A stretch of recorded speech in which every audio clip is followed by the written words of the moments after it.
What's going on, good people? I'm Adam with the Instant Classic Wrestling Podcast and the Baltimore Colt Show. Um, going to give a little recap and in review of the Browns Chiefs game and looking forward into the Browns Texans game coming up this Sunday. That First Energy. Normally you would see me and my compadres on this show with Casey, DJ, and Justin. Um, a lot of times on this show, you'll see DJ give his thoughts on his Ravens, and we like to give the floor to Justin and Casey about their teams. Casey being a Colts and Raiders fan, and Justin being a Chiefs fan. But I'm just going to give a quick recap and whatnot on what was it was a disappointing loss. It was definitely a hard pill to swallow this past Sunday. I believe Cleveland was the better team that day, but much like anything else, like when in the stat line, what the stat line read, that the Browns scored 29 points, uh, had more offensive yardage, time of possession, et cetera, et cetera. You'd have thought that this would have been a double-digit win for them. But that wasn't the case because with the Chiefs, you have to play flawlessly. You have no margin of error against that team. That's why they're one of the best teams that the AFC has to offer. Um, Overall, I mean, regardless of what the outcome was going to be, that like it had to look good. First and foremost, it had to look good because of the past openers of the last couple of years. In 19, there was all that all that hype, all that anticipation of what this team was going to look like, especially after they got Odell and they came out and laid an egg against Tennessee. Last year, last year. Weird off season because there was no off season. Your first live contact with an NFL team was week one. Um, so it was what it was. But right out of the gate against Kansas City, it was definitely different, which I believe was good because they came out guns ablazing and they went down and scored. Go for an extra point. Chiefs go off sides. They go for two and they convert. Well, which showed the aggressiveness of Kevin Stefanski, your reigning coach of the year, by the way. I thought overall, I thought Baker looked sharp. He was 21 for 28 for 321 yards.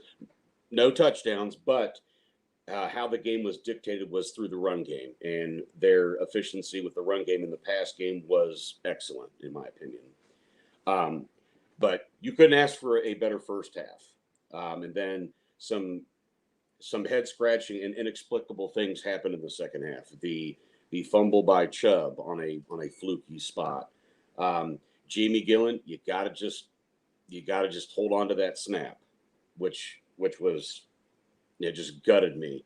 Um, it's a bang bang play, lack of concentration, but when he picked that ball back up, he could have picked it up and still pooched it. Um, and it was weird because at the time, right when that play happened, I thought that he still had room to run to the right to get some yardage, but obviously they closed the gap. But hindsight, and again, I'm not in the huddle, of course. I'm just a schmo watching it on TV at home. Um, he still had time to pick it up and kick it. Who cares about the field position at that point? But you gave them the short yardage, and they scored a few plays later, and that was the difference. The the pass play from Mahomes to Tyreek Hill for the 75-yard touchdown. One of those fluky things, but when it's Patrick Mahomes, it's really not that fluky because he is that special.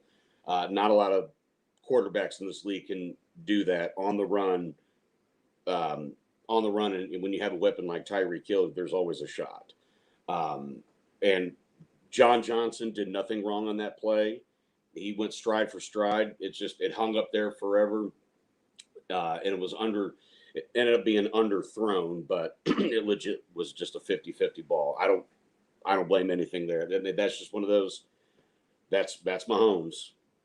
Um, like I said, very few guys can do that in that league, and he's special. Defense in the stat line, it doesn't.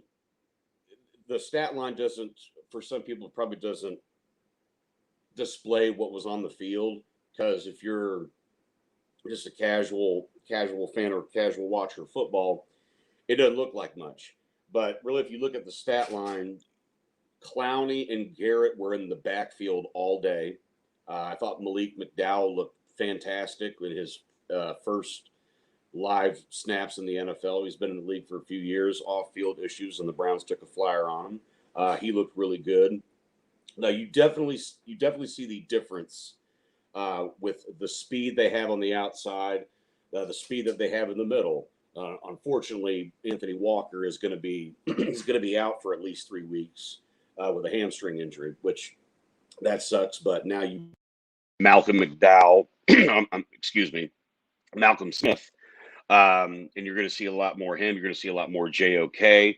You'll probably get some rotation between Taki and Mack, which they're both good run stuffers, which they'll be good against the Texans. So the chunk play, not really. They didn't give up a lot of chunk plays. I mean, they went to Kelsey and Tyreek all day, and I know, especially looking through it on Twitter, everybody was like, "Oh my God!" Oh, big shock. They went to Tyreek and Kelsey or Kelsey. Everybody in the world knows where they're going with that ball. It's hard to defend those guys. It is what it is. They're that special. But what they did do is slow them down. It wasn't just fire at will. So there is an upgrade with what they've done with the defense. I mean, again, it was 22-10 at half. And if you can hold the Chiefs to a field goal, that's a big deal. That's a win. So they did a good job there. Unfortunately, just in the second half, too many mistakes at the wrong time, and the Chiefs took advantage of it. If you hear some scuffling in the background, that is my dogs playing. So it is what it is. Can't control the boys. But like overall, it looked good. They played well. They played their asses off.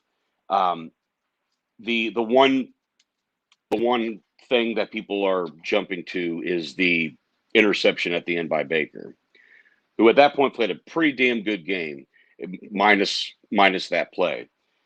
Romo said it, and Baker said it after the game. He was trying to throw that ball out of bounds. Take that for what it's worth.